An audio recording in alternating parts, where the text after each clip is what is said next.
तर या संपूर्ण प्रकरणाचे मास्टरमाइंड वाल्मिक कराडच असल्याचा आरोप रोहित पवार यांनी केला आहे। संतोष देशमुख हत्या प्रकरणावरून रोहित पवार यांनी हा गंभीर आरोप केला।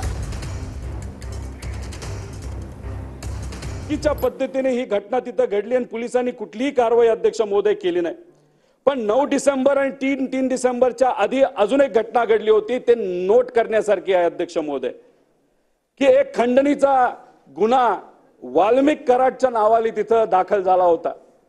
वाल्मिक कराड बरोबर 4 लोकांची नावे घेतली गेली होती आणि ही 4 लोक ही या 9 तारखेच्या गुन्ह्यामध्ये सुद्धा तिथे गुन्हेगार आहेत अध्यक्ष महोदय।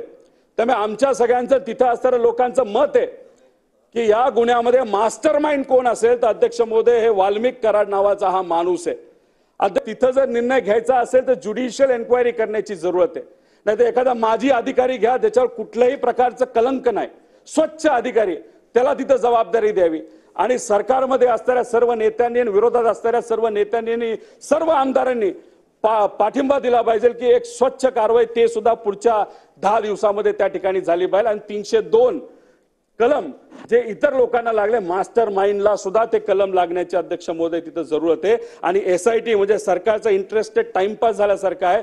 त्यामुळे लवकरात लवकर फडणवीस साहेबांवर आमचा विश्वास आहे, त्यांनी त्या बाबतीत निर्णय तिथे घ्यावा आणि कडक कारवाई